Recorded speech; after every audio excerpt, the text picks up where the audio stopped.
देव भगवान अल्लाह, खुदा, ईश आदि नाम एक ही शक्ति के हैं। वो कैसा है, कहां है, कैसे मिलता है, किसने देखा है? ये प्रश्नवाचक चिन्ह पूर्ण रूप से हटाने के लिए अवश्य सुनिए जगत गुरु तत्वदर्शी संत रामपाल जी महाराज के अमृत वचन, सर्व पवित्र धर्मों के पवित्र शास्त्रों के आधार पर। ये आत्मा उसी समय से व्याकुल है जिस समय से ये उस परम पिता के उस सुखमय स्थल से, उस सतलोक से, अमरलोक से बिछुड़ कर आई है, उस परम पिता से दूर हुई है। उसी दिन से इसको आभास हो गया है कि जो सुख मैं छोड़ के आया हूं वो यहाँ नहीं है। उसकी खोज में फिर ये अपनी अटकलबाजी से, जीव सोच से सोचने लगता है, प्रयत्न करता है। जैसे कोई निर्धन है, वो सोचता है कि धनवान सुखी होंगे, धन में सुख होगा। और धनी व्यक्ति को स्वप्न में भी सुख नहीं होता। पुण्यात्माओं, निर्धन को तो ये बात जचे नहीं कि धनवान सुखी नहीं, लेकिन किसी धनवान यानी मायाधारी से मिलकर देखना उसके ऊपर कितनी समस्याओं का पहाड़ होगा, आप सोच भी नहीं सकते। जहाँ माया है वहाँ शीतलता नहीं हो सकती, जहाँ भट्ठी अग्नि की तप रही हो वहाँ शीतलता नहीं हो सकती। ये माया अग्नि की भट्ठी है, इसके निकट बैठकर प्राणी कभी भी शीतलता महसूस नहीं कर सकता। धनी व्यक्ति सोचते हैं कि राजा लोग सुखी होंगे। राजा को सुख स्वप्न में भी नहीं होता। आपको ऐसा लगता है जैसे इसके आगे पीछे बड़ी सेना चलती है, बड़े बड़े अधिकारी सलूट लगा रहे होते हैं, ये महासुखी होगा, कारों में चलते हैं। सपने में भी सुख नहीं है इनको, क्योंकि हमने सुख का पता ही नहीं जो सुख होता है। राजा लोग समझते हैं कि ऊपर के ये देवता लोग सुखी होंगे स्वर्ग आदि में। स्वर्ग के देवता सोचते हैं इंद्र सुखी होगा, जो देवराज है, देवताओं का राजा है। और देवराज सोचता है कि ब्रह्मा विष्णु महेश सुखी हैं। ब्रह्मा विष्णु महेश कहते हैं हम स्वप्न में भी सुख नहीं हमारे को। आपने भगवान विष्णु की कथा पढ़ी होगी, बहुत बार सुनाई है। देवी भागवत प्रथम स्कंद में खुद स्वीकार करते हैं श्री विष्णु जी, ब्रह्मा जी को बता रहे हैं कि मैं अधिकतर समय में तप करता हूँ और तप से अपने बैटरी चार्ज करके सिद्धियाँ प्राप्त करके फिर राक्षसों के साथ युद्ध करता हूँ। कभी मुश्किल से कोई समय मिलता है तो लक्ष्मी के साथ सुखपूर्वक समय बिता पाता हूँ। तो खाक सुख है यहाँ पर। परमात्मा बताते हैं झूठे सुख को सुख कहे, ये मान रहा मन मोद, सकल चबी न काल का, कुछ मुख में कुछ गोद।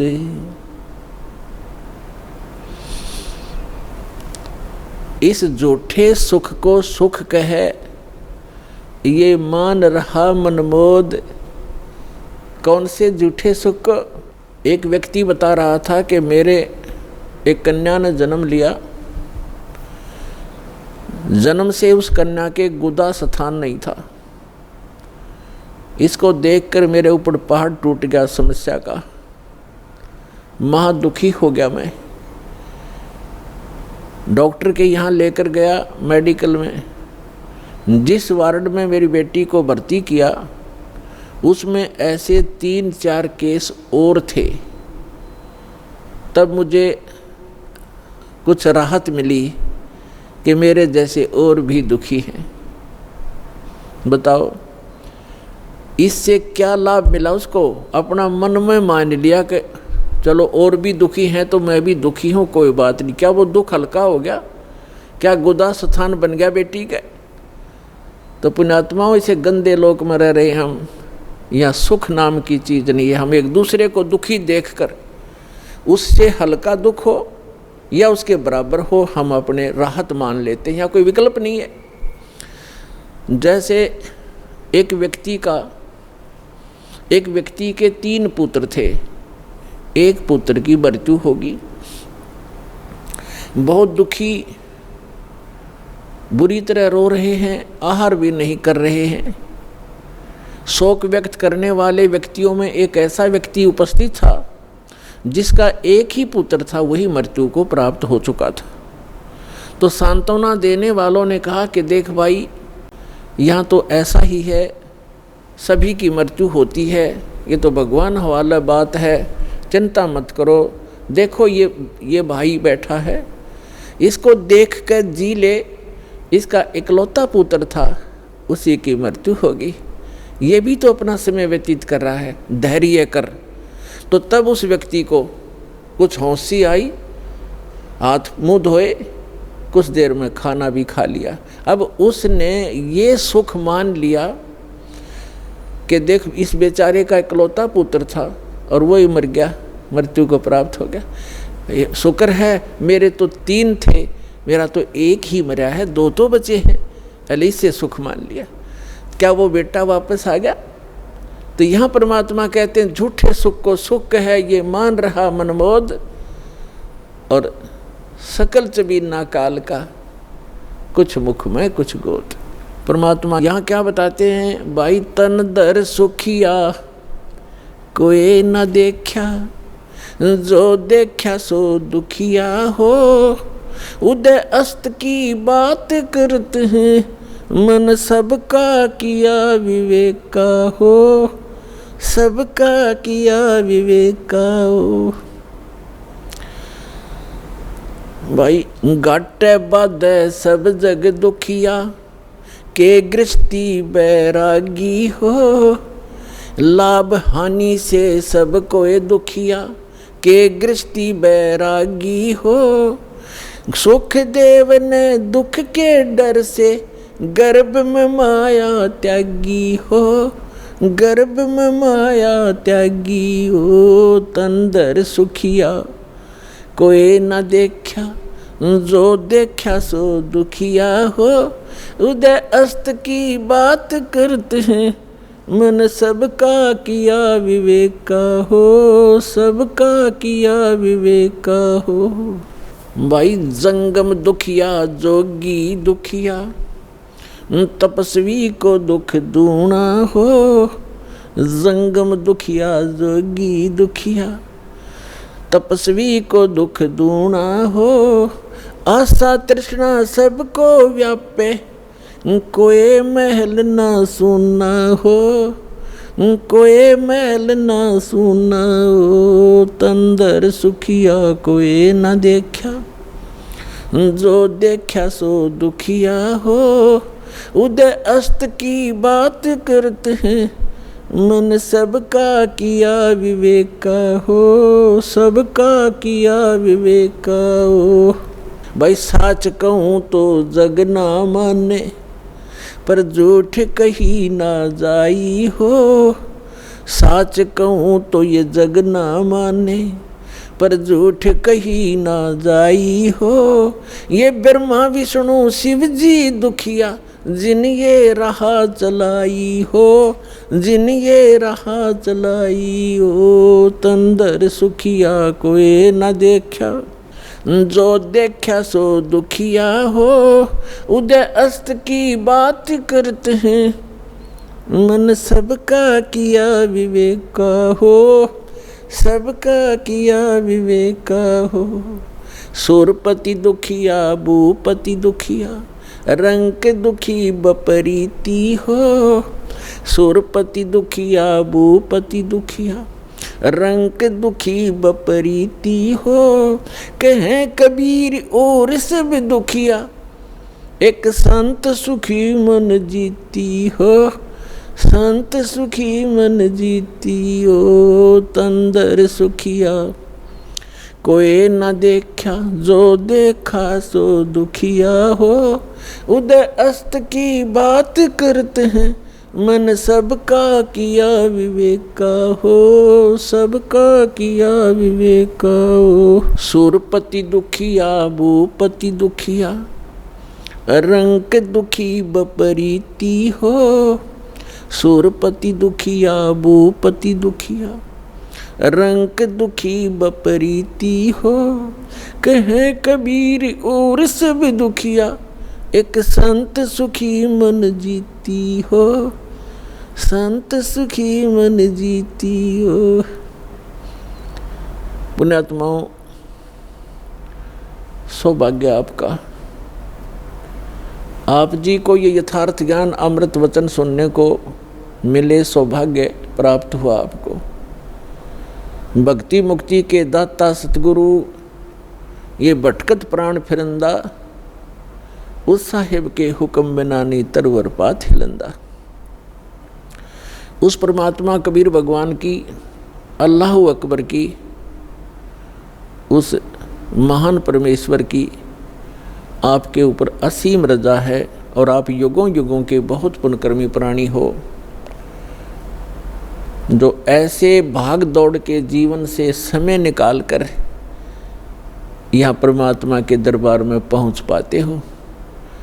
उस परमात्मा की रजा बिना आप यहाँ नहीं आ सकते, आप ये ज्ञान भी नहीं सुन सकते, आप तक ये पहुँच भी नहीं सकता। इस ज्ञान को आप तक पहुँचाने के लिए परमात्मा ने 600 वर्ष पहले प्रयत्न किए, और उन दुष्ट लोगों ने, स्वार्थी नकली गुरुओं ने अपनी रोजी रोटी को उत्तम मानते हुए, प्रथम मानकर अपने स्वार्थ को प्रधान मानते हुए कबीर भगवान उस धानक रूप जुलाहे को बहुत परेशान किया और यथार्थ ज्ञान को हमारे तक, आप तक नहीं पहुंचने दिया। उस परमेश्वर ने वो अमर ज्ञान अपनी वाणी में, सच्चिदानंद घन ब्रह्म की वाणी में, कबीर वाणी में लिपिबद्ध करवा दिया अपनी प्यारी आत्मा धर्मदास जी द्वारा।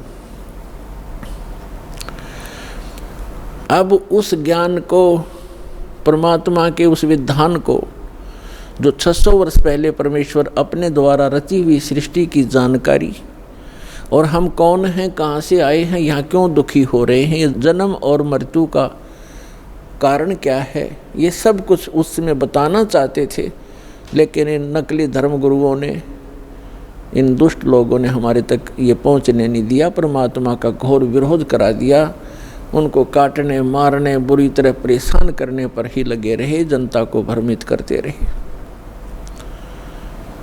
उस परमेश्वर ने कहा था कि जब 5500 वर्ष कलयुग बीत जाएगा, उस समय सभी अपनी प्यारी आत्माओं को शिक्षित करूंगा, पूरे मानव समाज को, और सदग्रंथों को। ये सभी धर्म के धर्मी अपने धर्म ग्रंथों को सत्य मानते, और जिन गुरुओं को हम शास्त्रविद मानते थे, वो अपने ही सदग्रंथों से अनभिज्ञ थे, अपरिचित थे, अज्ञानी थे, और हम उनको केवल संस्कृत भाषा जानने के कारण उन पर विश्वास किया करते थे कि सभी सदग्रंथ संस्कृत भाषा में हैं, और ये हमारे हिंदू धर्मगुरु संस्कृत भाषा पढ़े हैं, इन्होंने सदग्रंथों को ठीक ठीक जाना होगा, ये सही बता रहे। और उनकी एक दाल गलती रही उस समय कि कबीर जुलाहा है, धानक है, और उस समय संस्कृत पढ़ने का अधिकार केवल ब्राह्मण वर्ग को ही था। इसलिए आम आदमी को ये शंका नहीं बनी, ये विश्वास बना नहीं, ये शंका बनी रही कि कबीर जी अशिक्षित हैं, परमेश्वर कबीर जी अशिक्षित हैं, ये झूठ ही बोल रहे होंगे सदग्रंथों के बारे में, क्योंकि सदग्रंथ हमारे पवित्र वेद, पवित्र श्रीमद् भगवद गीता, पवित्र पुराण आदि आदि ये संस्कृत भाषा में लिपिबद्ध हैं। तो परमात्मा ने ये समय निर्धारित किया था, अपनी प्यारी आत्मा धर्मदास जी से बताया था, और धर्मदास जी ने जब पूछा परमात्मा आज तो बहुत ही धार्मिक व्यक्ति हैं, इनके अंदर धार्मिकता है, बुराइयों की भी त्रुटि है, यानी कमी है, बुराइयां भी कम हैं, न्यून हैं। और 5500 वर्ष जब कलयुग बीतेगा, यानी आज से लगभग 600 वर्ष पश्चात, तो और आप बताते हो कलयुग में मानव की वृत्ति बहुत गिर जाएगी, इनके विचार मलिन हो जाएंगे, चरित्र ठीक रहे नहीं, अविश्वासी कृत घनी बन जाएंगे। तो तब कैसे समझाओगे मेरे मालिक? तब परमेश्वर ने कहा था कि उस समय सबसे पहले मैं इनको शिक्षित करवाऊंगा। परमात्मा कबीर जी कहते हैं ये सब खेल हमारे किए, हमसे मिले सो निश्चय जिए। और फिर जब ये शिक्षित हो जाएंगे तब अपना दास भेजूंगा। तब तो कहा था मैं स्वयं जाऊंगा और उन सदग्रंथों के गूढ़ रहस्यों को जन साधारण को बताऊंगा, लेकिन स्वयं नहीं आए तो दास भेज दिया पुण्यात्माओं उस परम पिता ने।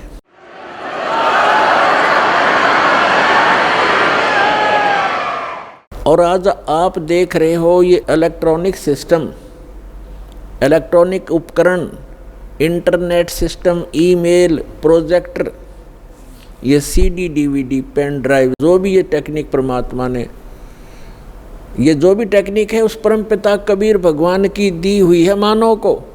ये मानव सत्र की सोच नहीं, ये सत्कर मान लेना। अगर ये मानव की सोच होती तो लगभग 40 लाख वर्ष तो इस चतुर्युगी के बीत गए हैं और आज तक ये टेक्निक उपलब्ध नहीं हुई, मानव नहीं खोज सका। ये परमात्मा ने कलयुग इसलिए नाम रखा इसका कि इसमें मशीनरी युग होगा, टेक्निक इसके अंदर परमात्मा अपने बच्चों को देंगे। और उसका मूल उद्देश्य ये है कि इस तत्व ज्ञान को जो 600 वर्ष पहले परमात्मा कबीर जी बताना चाहते थे, आज घर बैठे अपने बच्चों को इन टीवी के माध्यम से, इंटरनेट के माध्यम से, ये जो यूट्यूब आदि बन गए हैं, इनके माध्यम से घर बैठे ये अमृत ज्ञान बताऊंगा।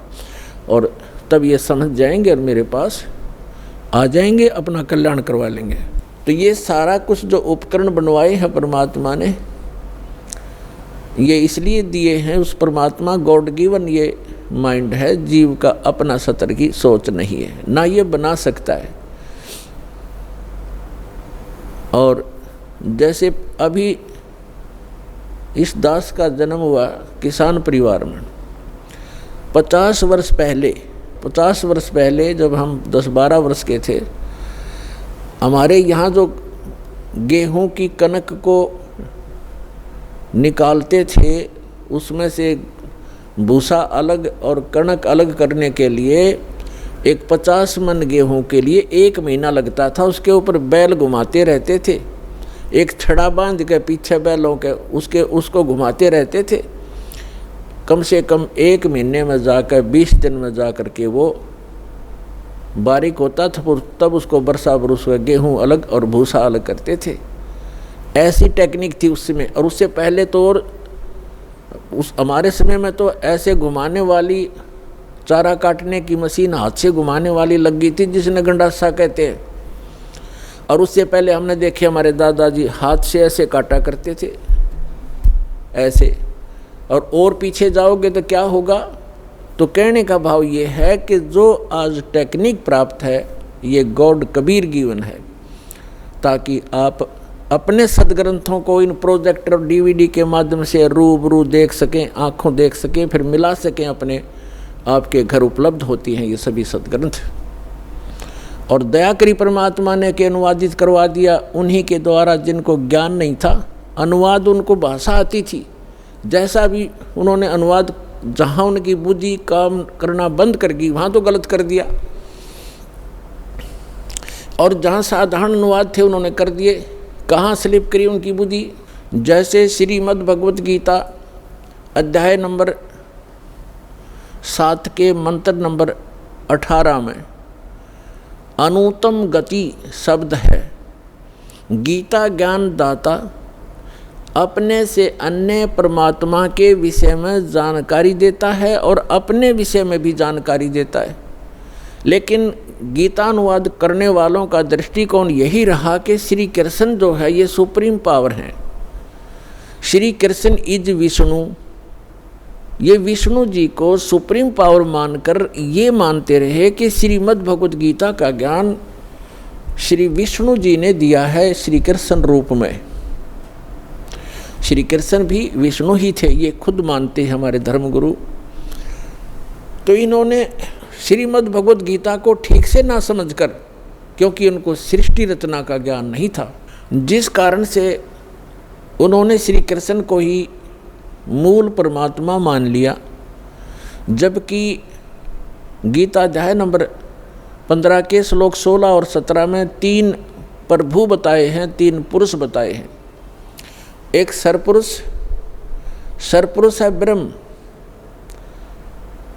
जिसको सरब्रह्म भी कहा जाता है। सरब्रह्म ये केवल 21 ब्रह्मांड का स्वामी है। और दूसरा अक्षर पुरुष, इसको अक्षर ब्रह्म भी कहते हैं, इसको पर ब्रह्म भी कहते हैं। ये 7 संख्य ब्रह्मांड का स्वामी है, प्रभु है, पुरुष है, मालिक है। पुरुष कहो परमात्मा को। श्रीमद् भगवद गीता अध्याय नंबर 15 के श्लोक नंबर 16 में कहा कि 2 पुरुष हैं इस संसार में, पृथ्वी वाले लोकों में, और ये भी नाशवान और इनके अंतर्गत जितने प्राणी हैं वो भी नाशवान हैं। जीव आत्मा किसी की नहीं मरती, वो तो पशु पक्षी की भी नहीं मरती। श्रीमद् भगवद गीता अध्याय नंबर 15 के श्लोक नंबर 17 में तुरंत कहा है, उत्तम पुरुष है तू अन्य। पुरुष माने परमात्मा, प्रभु, स्वामी। उत्तम पुरुष यानी पुरुषोत्तम। पुरुषोत्तम तो इन दोनों से कोई भिन्न है। सरपुरुष और अक्षर पुरुष, जो 16वें श्लोक में बताए, इनसे कोई भिन्न है, वो वास्तव में परमात्मा कहा जाता है। उत्तम पुरुष है तू अन्य, परमात्मा इति उदाहरत, यह लोक तरम आविश्य विभर्ति अवय ईश्वर। उत्तम पुरुष यानी पुरुषोत्तम, श्रेष्ठ भगवान, सही परमात्मा तो इन दोनों से कोई और है, अन्य है, और वही परमात्मा कहलाता है, वो परमात्मा कहा जाता है। और वही तीनों लोकों में प्रवेश करके सबका धारण पोषण करता है। श्रीमद् भगवद गीता अध्याय 15 के श्लोक नंबर 1 से लेकर 3 में एक विशेष विवेचन है, विवेश विवरण है कि उल्टा लटका हुआ ये संसार रूपी वृक्ष है। उल्टा लटका हुआ संसार रूपी वृक्ष जानो, जिसकी ऊपर को जड़, जड़ तो समझो मूल मालिक है। वो उत्तम पुरुष है तू अन्य जो है वो तो है जड़, मूल, और उसके बाद जो जमीन से बाहर दिखाई देता है वो सारा पेड़ होता है। उसके फिर विभाग बताए हैं। अक्षर पुरुष जो तना है वो अक्षर पुरुष है, और उससे कोई मोटी डार निकलती है वो सरपुरुष समझो। और उस सरपुरुष के आगे जो 3 शाखा हैं, रजगुण ब्रह्मा, सतगुण विष्णु, तमगुण शिव जी, वो आगे शाखा हैं, वो देव हैं। ये तीनों ब्रह्मा विष्णु महेश हैं। और 5 रूप संसार, उस परमेश्वर ने श्रीमद् भगवद गीता अध्याय नंबर 15 के श्लोक नंबर 1 में बताया है कि ऊपर उसी का विवरण अपनी सिंपल लैंग्वेज में सच्चिदानंद घन ब्रह्म की वाणी में कहा कि अक्षर पुरुष एक पेड़ है और सरपुरुष वाकी डार। सरपुरुष कहते हैं ज्योति निरंजन काल को, और इस काल के 3 पुत्र हैं, रजगुण ब्रह्मा, सतगुण विष्णु, तमगुण शिव जी। इस सरपुरुष के पुत्र हैं 3, ब्रह्मा विष्णु महेश। अक्षर पुरुष एक पेड़ है, सरपुरुष वाकी डार, और तीनों देवा शाखा हैं। ये 5 रूप संसार। तो इस पूरे प्रकरण में ब्रह्मा विष्णु महेश की क्या स्थिति है, ये इस ब्रह्म के पुत्र हैं, और ब्रह्मा विष्णु महेश की माता दुर्गा है, अष्टंगी देवी। तो विष्णु जी कौन है? विष्णु जी एक ब्रह्मांड में एक विभाग के विभागीय मंत्री हैं, सतोगुण विभाग के, और ये 3 भाई हैं। तीनों का अलग अलग विभाग है। रजोगुण विभाग के मंत्री मालिक प्रभु स्वामी ब्रह्मा जी, और सतोगुण विभाग के स्वामी श्री विष्णु जी और तमोगुण विभाग के स्वामी प्रभु श्री शंकर जी। ये एक ब्रह्मांड में केवल एक विभागीय मंत्री हैं और इनका पिता जो ब्रह्म है सरपुरुष, वो एक ब्रह्मांड के अंदर मुख्य मंत्री का रोल करता है। ऐसे ऐसे 21 ब्रह्मांड हैं सरपुरुष के, जिसको ज्योत स्वरूपी निरंजन काल भी कहा जाता है, जिसके लोक में हम रह रहे हैं। और फिर है अक्षर पुरुष। अक्षर पुरुष के 7 शंख, नील पद्म शंख, 7 शंख ब्रह्मांड हैं। और फिर तीसरा रहा वो परम अक्षर पुरुष, उत्तम पुरुष तु अन्य, वो ओवरऑल कंट्रोलर है। असंख्य ब्रह्मांड इंक्लूडिंग सरपुरुष एंड अक्षर पुरुष, इन सब के ऊपर और इसकी इनके अतिरिक्त जितने भी ब्रह्मांड हैं, पूरा विश्व है, पूरा संसार है, उन सब का मालिक है वो मूल मालिक है। वो संसार रूपी वृक्ष की जड़ है, मूल है, जहाँ से जैसे पूरे पेड़ को मूल से आहार प्राप्त होता है, ऐसे वो परमात्मा कबीर भगवान परम अक्षर पुरुष वो सबका पालनहार है। अब जैसे जिन महापुरुषों को परमात्मा मिले,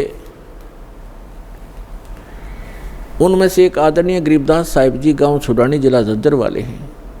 वो बताते हैं परमात्मा को आंखों देखकर परमात्मा से परिचित सारी सभी ब्रह्मांडों से और परमात्मा द्वारा रची सृष्टि से परिचित होकर कहते हैं, अनंत कोटि ब्रह्मांड का एक रति नहीं भारे, सतगुरु पुरुष कबीर हैं ये कुल के सिरजनहारे।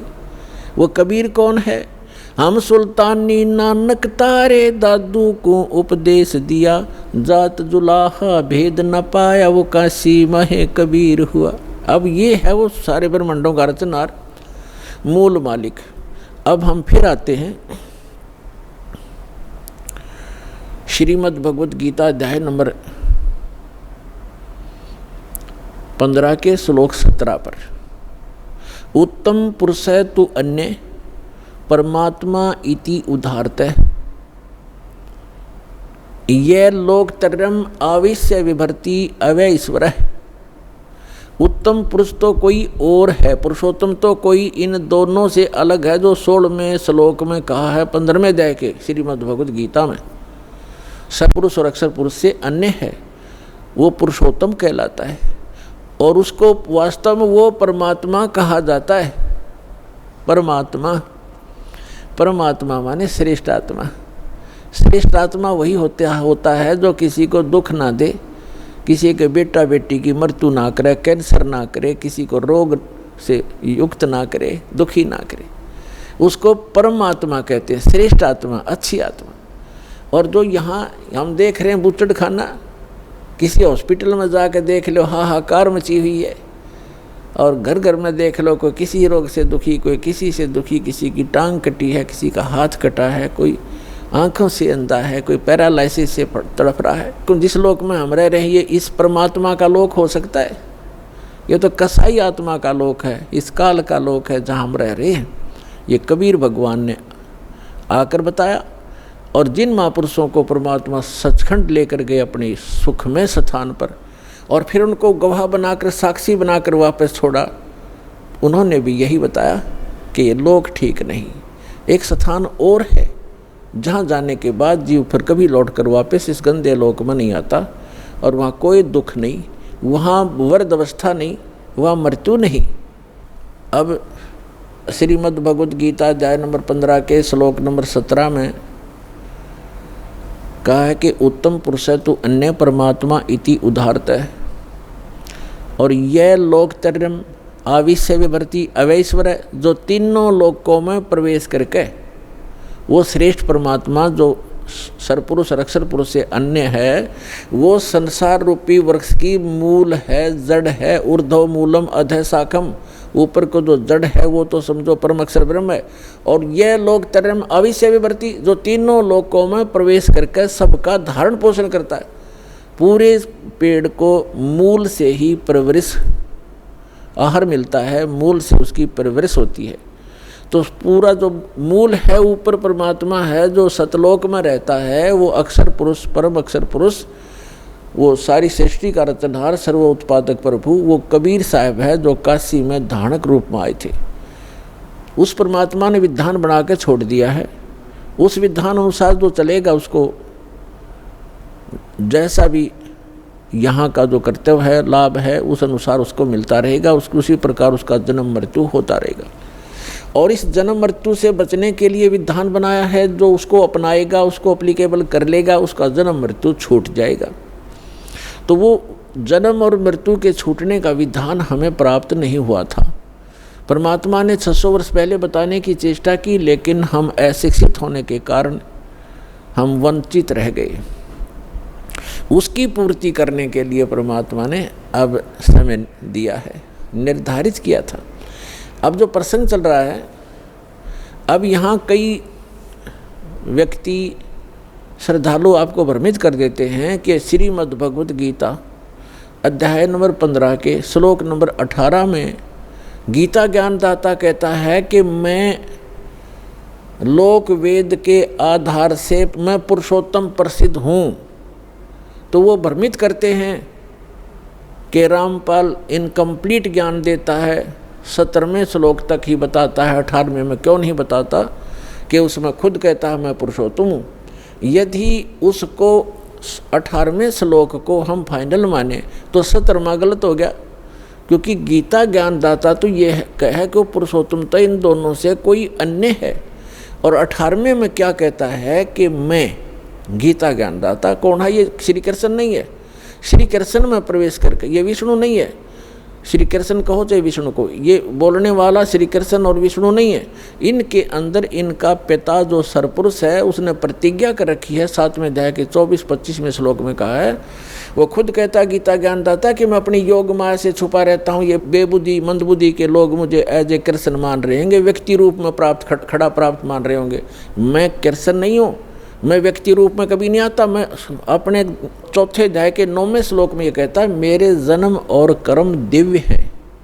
अब इसके कर्म दिव्य कैसे हैं कि ये सामने आता नहीं, इसने प्रतिज्ञा कर रखी है और ये किसी में प्रवेश करके अपना जो उल्लू सीधा वो कर जाता है। श्री कृष्ण में प्रवेश करके गीता का ज्ञान ये सरपुरुष दे रहा है और ये कहता है कि मेरे अंतर्गत यानी 21 ब्रह्मांड में जितने भी प्राणी हैं उनसे मैं उत्तम हूँ, श्रेष्ठ हूँ, तगड़ा हूँ, मजबूत हूँ, ताकतवर हूँ।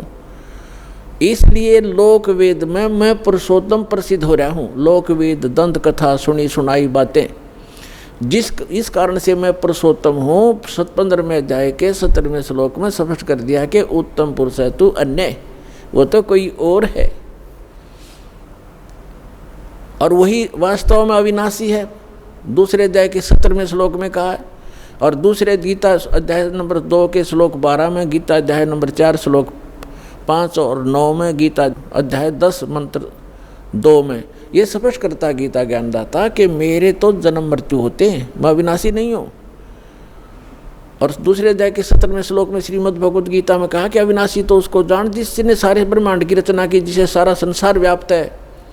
उस अविनाशी को मारने के लिए कोई भी सक्षम नहीं है। और अपने विषय में कहता है कि मेरी तेरी जन्म मृत्यु होती रहती है। लेकिन 18वें अध्याय के 62वें श्लोक में कहा कि अर्जुन तू सर्वभाव से उस परमेश्वर की शरण में जा, उसकी कृपा से तू परम शांति को और सनातन परम धाम को प्राप्त होगा। और श्रीमद् भगवद गीता अध्याय नंबर 15 के श्लोक नंबर 1 से 4 का आशय ये सारांश है कि उल्टा लटका हुआ संसार रूपी वृक्ष है, ऊपर को पूर्ण परमात्मा है, वो सबका धारण पोषण करने वाला, जिससे सबकी उत्पत्ति हुई है, सर्व उत्पादक प्रभु है, ऊपर सतलोक में रहता है। वो संसार रूपी वृक्ष की जड़ है और अक्षर पुरुष ये तना है। सरपुरुष ये काल जो गीता का ज्ञान दे रहा है श्री कृष्ण में प्रवेश करके, ये एक शाखा है, एक मोटी डार है। आगे 3 शाखा है, ब्रह्मा विष्णु महेश समझो, और पात रूप संसार। तो ये स्वयं बताना चाहता है। फिर गीता अध्याय नंबर 15 के श्लोक नंबर 1 से 4 का सारांश है कि उल्टा लटका हुआ संसार रूपी वृक्ष है और जो इन सभी विभागों को बताता है।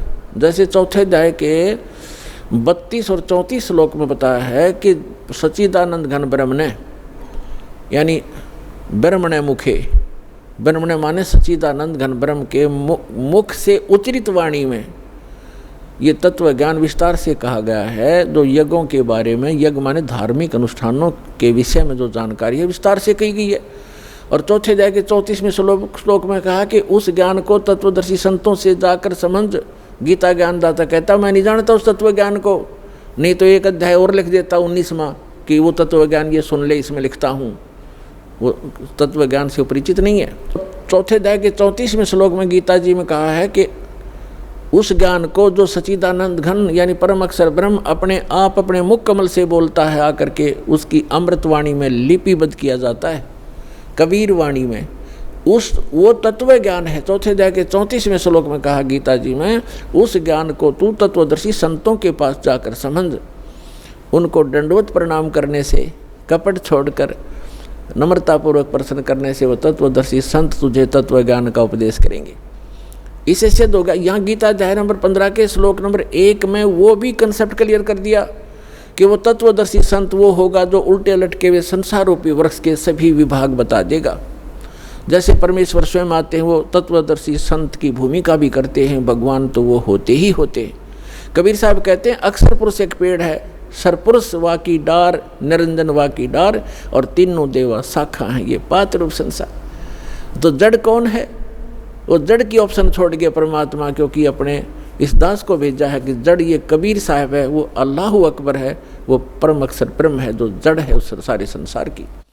तो यहाँ ये भी बताया कि उस उल्टे लटके हुए संसार रूपी वृक्ष के सभी विभागों से जो परिचित है, स वेदविद, वो वेद के तात्पर्य को जानने वाला अर्थात तत्वदर्शी संत है। उसके पश्चात परमेश्वर के चौथे अध्याय के 4 श्लोक में लिखा है, तत्वदर्शी संत की प्राप्ति के उपरांत परमेश्वर के उस परम पद की खोज करनी चाहिए जहाँ जाने के बाद साधक लौटकर कभी संसार में नहीं आते। और जिस परमेश्वर ने सारे ब्रह्मांडों की रचना की है और केवल उसी की भक्ति करो। गीता ज्ञानदाता अपने से अन्य उस पुरुषोत्तम परम अक्षर ब्रह्म की भक्ति करने के लिए कहता है जिससे आपकी जन्म और मरण छूटेगा।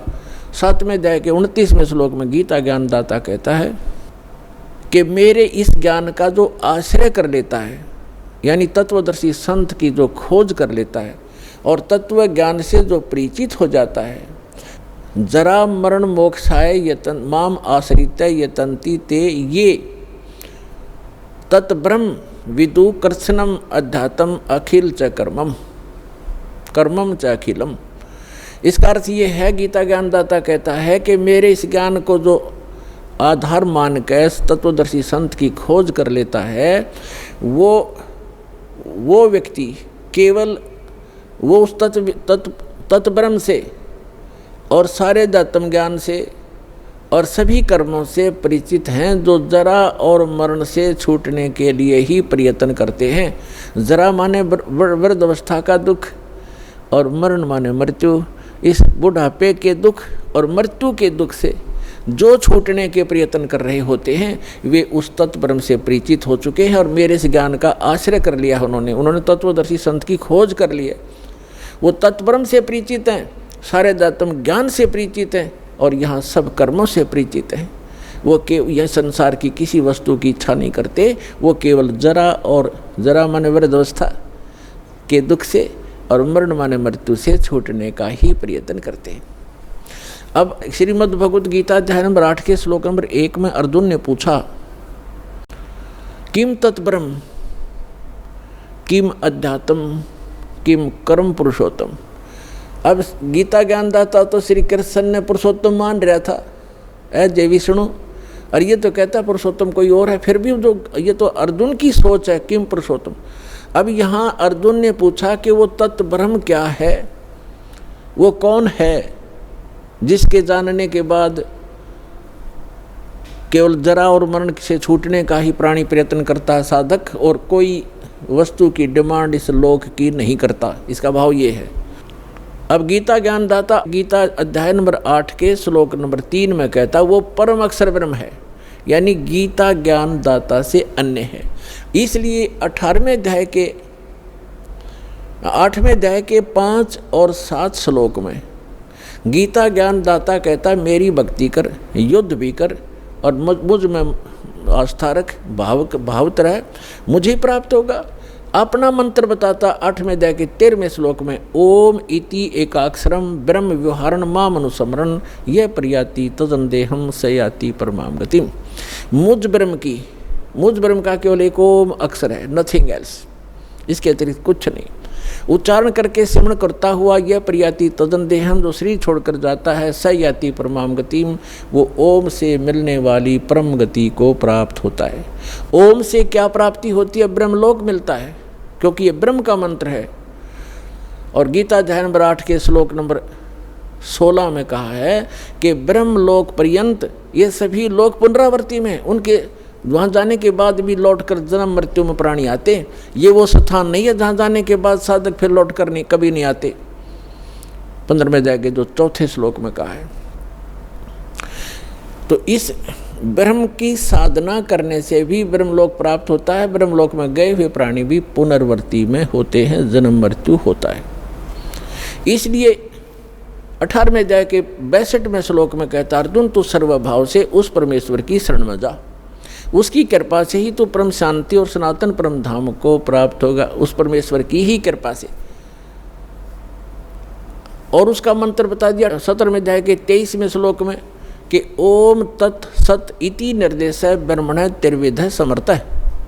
ब्रह्मण माने सच्चिदानंद घन ब्रह्म, यानी परम अक्षर ब्रह्म के प्राप्ति का, उस लोक की प्राप्ति का, जहाँ जाने के बाद साधक फिर लौटकर कभी संसार में नहीं आते, कि वो मंत्र है ओम तत् सत।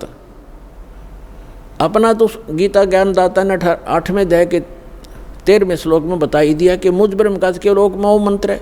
ये तो इनकम्प्लीट साधना है, ब्रह्म तक की है, जन्म मृत्यु सदा बनी रहेगी, वो शाश्वत स्थान प्राप्त नहीं हो सकता, वो सुख प्राप्त नहीं हो सकता। अब बताया है उस सच्चिदानंद घन ब्रह्म की साधना करने से शाश्वत स्थान, शाश्वत माने जहाँ जिसका कभी अंत नहीं होता, अविनाशी लोक, हम उसको सत्यलोक कहते हैं, अमरलोक कहते हैं। सत्यलोक की प्राप्ति होती है। तो उसका मंत्र है ओम तत्सत। ओम तो सरपुरुष का, इस ब्रह्म का, और तत् जो है ये अक्षर पुरुष का साधना मंत्र है। और सत तत् ये सांकेतिक है, तत् नहीं, ये अन्य मंत्र है, ये कोड वर्ड है, सांकेतिक शब्द है। और सत ये परम अक्षर ब्रह्म का साधना मंत्र है, वो कोड वर्ड है। ओम तत्सत ये शब्द नहीं है, ये मंत्र नहीं है, ये अन्य मंत्र हैं जो इस विश्व में दास के पास उपलब्ध है और किसी के पास नहीं है। यदि इस दास से वो मंत्र प्राप्त करके कोई स्वयंभू संत बनकर ये प्रदान करता है, वो अपना जीवन नाश कर रहा है, और जिनको वो नाम दे रहा है वो अधिकारी नहीं है। जैसे अनअधिकारी से बनवाया हुआ लाइसेंस या पासपोर्ट समय पर धोखा देगा और दंडित होना पड़ेगा, तो उस व्यक्ति को ऐसा समझ लेना, यदि कोई ऐसा जालिम व्यक्ति ऐसे जागरूक समय में भी ये प्रयत्न कर रहा हो, तो वो उसको भी प्रार्थना करना कि अपना जीवन नाश ना करे, भगवान का द्रोही है तू, और इन जीवों का नाश मत कर, काल के दूत का काम मत कर। और वो नहीं माने तो अन्य भाई बहनों को ज़रूर बताने की चेष्टा करना, झगड़ा नहीं करना, क्योंकि ये मार्ग झगड़े का नहीं है। हमारा फर्ज है बताने का, समझाने का, और ना मानने कुएं में पड़े तो भाई जानबूझ। परमात्मा फिर कहते हैं कि जानबूझ साची तजय करे झूठते ने, ताकि संगत है प्रभु सोपन में बिना दे। और फिर परमात्मा कहते हैं कर दीपक कुएं पड़े फिर काहे की कुशलात। हाथ में दीपक टॉर्च ले रहा है, फिर कुएं में गिरने लग रहा है, तो वो होश में नहीं है वो व्यक्ति, कोई शराब वगैरह पी रखी है उसने, तो वो मूर्ख है। वो फिर अपनी करनी आप पावेगा, आप निर्दोष हो जाओगे। उनको एक बार प्रार्थना अवश्य करना कि ये व्यक्ति जो आप गुरु बनाए बैठे हो, ये गुरु ठीक नहीं है, ये अधिकारी नहीं है। तो इस तरह का अगर कोई स्वयंभू संत बनेगा तो उसको अनधिकारी है, वो डुप्लीकेट जाली लाइसेंस और पासपोर्ट बना रहा है, क्योंकि इस मंत्र के आधार से ये हमारा यहाँ का पासपोर्ट है, जिसके आधार से हम सवलोक जाएंगे, सतलोक जाएंगे। और इसका पता चलेगा जब मृत्यु के बाद जब जाएंगे प्लेटफार्म पर इसको लेकर के, वो सुविधा तो मिलेगी नहीं, सजा और मिलेगी, दंडित कर दिए जाएंगे। तो जो प्रसंग चल रहा है हम उसी पर आते हैं कि उस सच्चिदानंद घन ब्रह्म के पाने का इस 3 मंत्र के जाप का प्रावधान है, निर्देश है, डायरेक्शन है, नथिंग एल्स। निर्देश माने फाइनल फैसला है, आदेश भी और निर्देश यानी ये दिशा भी दे दी। अब उस परमात्मा की भक्ति से पूर्ण मोक्ष होगा और शाश्वत स्थान प्राप्त होगा, जहाँ जाने के बाद साधक फिर लौटकर कभी संसार में नहीं आते। अब जो प्रसंग चला था कि 7वें अध्याय के 18वें मंत्र में गीता ज्ञान दाता कहता है, वैसे तो ये प्रकरण चलता है 7वें अध्याय के प्रथम मंत्र से ही, और उसमें कहता है गीता ज्ञान दाता कि अर्जुन मैं तुझे ऐसा ज्ञान सुनाऊंगा जिसके जानने के बाद कुछ भी जानना शेष नहीं रहेगा। तो गीता अध्याय नंबर 7 के श्लोक नंबर 12 से लेकर 15 तक स्पष्ट कर दिया है, इन तीनों गुण रजगुण ब्रह्मा सतगुण विष्णु तमगुण शिव जी की जो साधना करते हैं वो राक्षस स्वभाव को धारण किए हुए मनुष्यों में नीच दूषित कर्म करने वाले मूर्ख हैं। अपने आत्माओं ये दास नहीं करा, अपने सदग्रंथ और इनमें लिखा इतिहास कह रहा है। तीनों गुण रजगुण ब्रह्मा सतगुण विष्णु तमगुण शिव जी हैं।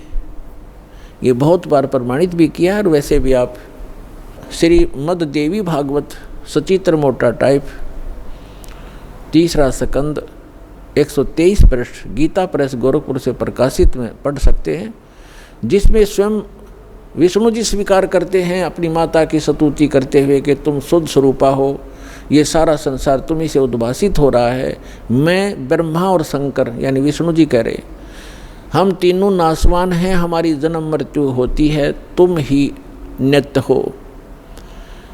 फिर भगवान शंकर कहते हैं कि यदि ब्रह्मा जी आपके पुत्र हैं तो मैं भी आपका पुत्र हूँ, मैं तमोगुण हूँ, तीनों गुणों से उत्पन्न हम ब्रह्मा विष्णु महेश रजगुण ब्रह्मा सतगुण विष्णु तमगुण शिव जी केवल नियमित कार्य ही करते हैं।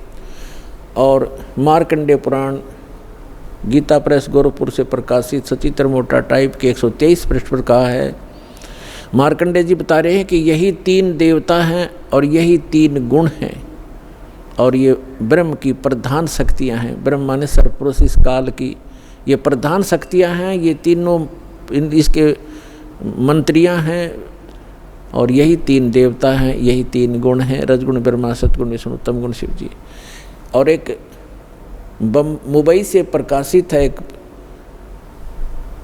खेमराज श्री कृष्णदास प्रकाशन मुंबई से, उसके 3रे स्कंद में लिखा है, शंकर भगवान खुद कहते हैं कि यदि आप हमारे ऊपर दया युक्त हैं, हे माता मुझे तमोगुण क्यों बना दिया, विष्णु जी को सतोगुण क्यों बना दिया, ब्रह्मा जी को रजोगुण क्यों बना दिया। इति सिद्धम रजगुण ब्रह्मा सतगुण विष्णु तमगुण शिव जी है।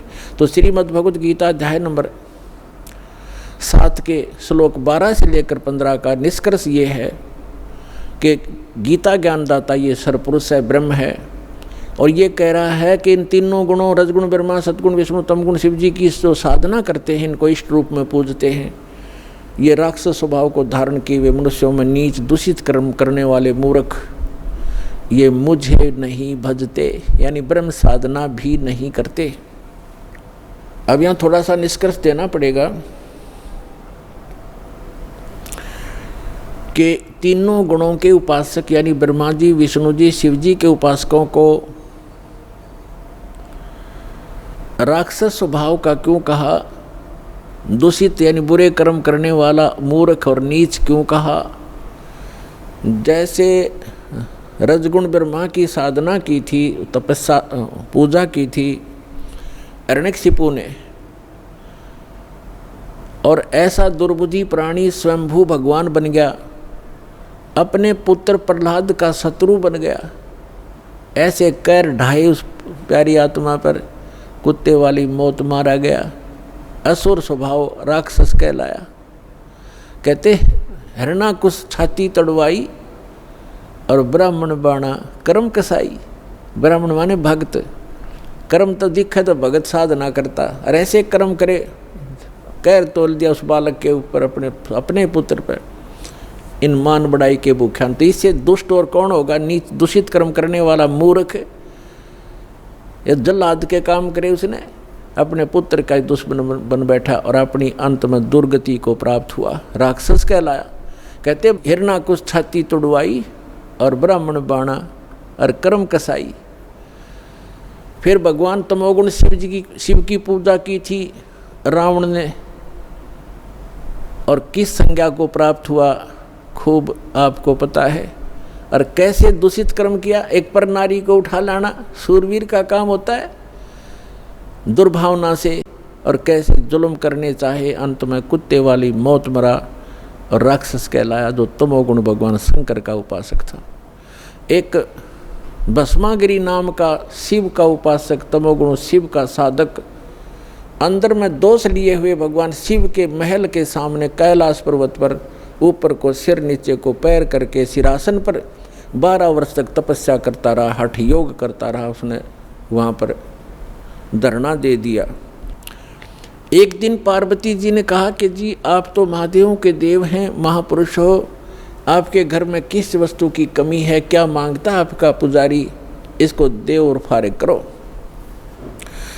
12 वर्ष के बाद भगवान शिव ने कहा कि मांग भी भस्मागिरी, क्या मांगता है। ये गिरिपुरी नाथ होगड़न, ये 10 ये सन्यासी जितने हैं ये भगवान शिव के उपासक हैं, 10 नामी वगैरह।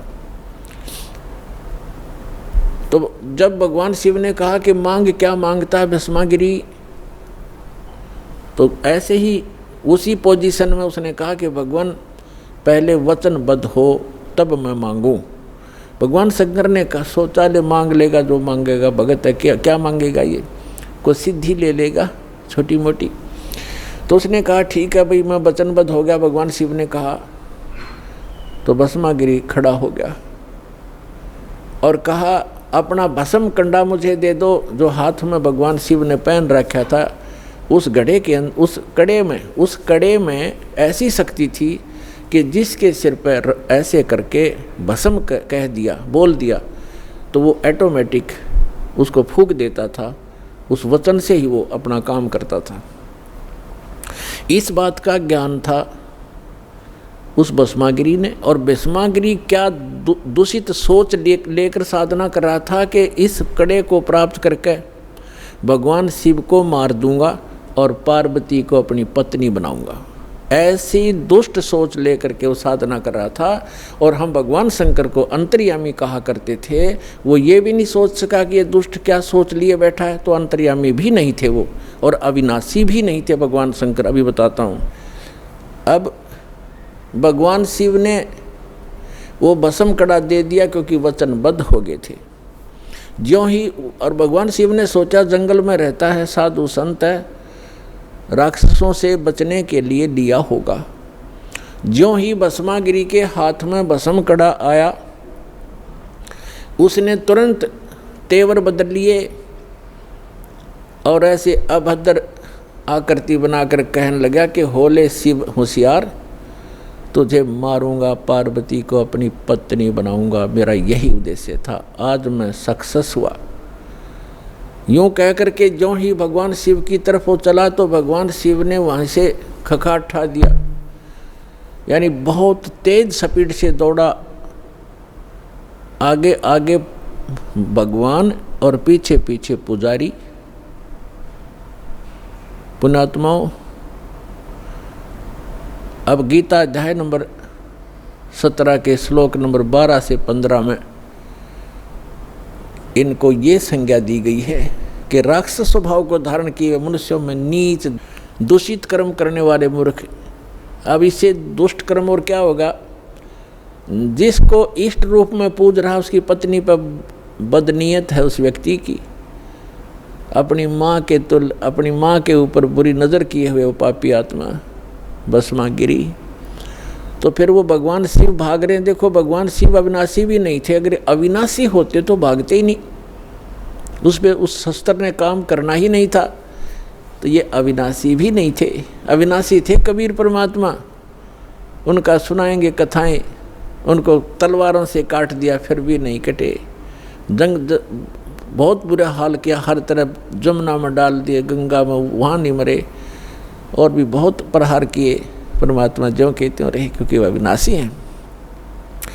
तो स्वयं परमात्मा आते हैं जब इनके ऊपर आपत्ति आती है, क्योंकि ये भी उसी परम पिता के बच्चे हैं। विष्णु भगवान स्वयं पूर्ण परमात्मा पार्वती रूप बनाकर भस्मागिरी के सामने प्रकट हो गए, एक वृक्ष के नीचे खड़े हो गए। भस्मागिरी पीछे भाग रहा था अपना उद्देश्य पूर्ति के लिए कि पहले शिव जी ने मारूंगा, जब मेरा काम शुरू होगा पार्वती से फिर मिलूंगा। तो पार्वती सामने खड़ी है, उसने कहा कि डट जा महात्मा जी, आ जा 2 मिनट बैठो। अब वो तो जैसे ये लेकर चल रहा था, उन्हें सोचा चल ठीक है 2 बात कर लेते हैं पहले ही। तो उसने कहा कि आप रुक जाओ। शिव उस भस्मागिरी ने कहा कि पहले ना उसने मार का हूँ मैं। तो उसने पार्वती रूप में परमात्मा ने कहा कि वो तो आपके निकट आएगा ही नहीं, 100 किलोमीटर से उड़ा शिव नहीं डटेगा, अब नहीं रुकेगा, आप खड़े हो जाओ। तो भस्मागिरी रुक गया। तो वहाँ भगवान ने पार्वती रूप में कहा कि कुछ डांस डूंस करके दिखा ताकि मैं प्रसन्न हूँ तेरे से।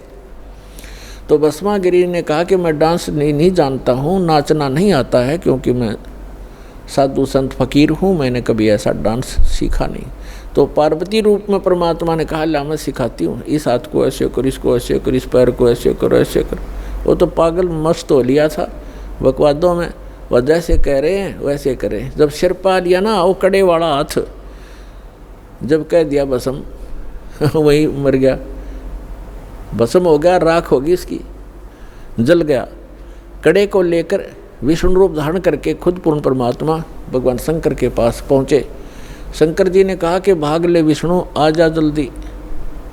भगवान विष्णु ने कहा कि रुक जा, जिस भय से आप भाग रहे हो वो मैंने नाश कर दिया है, भस्मागिरी को मैंने भस्म कर दिया है गंडत नाच नचा के, और देख ये कड़ा मेरे पास है। तब भगवान शिव कुछ रुके और कहा कहाँ जलाया आपने? उस राख को देख लिया जब दिल की धड़कन शांत हुई, उस शंकर भगवान की भस्मागिरी की राख को देख करके अपने आत्मा। उसके बाद वो भस्मा असुर कहलाया, राक्षस। तो ये बताया है कि ये राक्षस स्वभाव को धारण किए हुए मनुष्यों में नीच दूषित कर्म करने वाले त्रिगुण उपासक, रजगुण ब्रह्मा सतगुण विष्णु उत्तम गुण शिव जी के उपासक, गीता ज्ञानदाता कहता है मेरी भक्ति भी ना करते, यानी ब्रह्म साधना भी नहीं करते, और इनको कोई समझाना चाहे तो दुश्मन बन जाते हैं उसी के। अब रह गया तीसरा, वैष्णव उपासक, विष्णु जी के उपासकों का एक उदाहरण देते हैं। कुंभ का मेला भरा था, कुंभ का एक ऐसा संयोग हर की पैड़ी हरिद्वार में और गंगा नदी के किनारे संयोग हुआ। उस कुंभ के पर्व में पर भी का कोई समय निर्धारित किया जाता है। उस निर्धारित समय में स्नान करना होता है, वो 1 घंटे की या आध घंटे की ही होती है, या 2 घंटे का समय होता है। ये सभी अब वहाँ जाकर के जहाँ पर भी लगती है, जिस भी सरोवर में, उस समय वो हर की पैड़ी हरिद्वार में लगी हुई थी। तो सभी जैसे गिरी अलग पुरी न्यारे, नागा अलग से कनपाड़े अलग।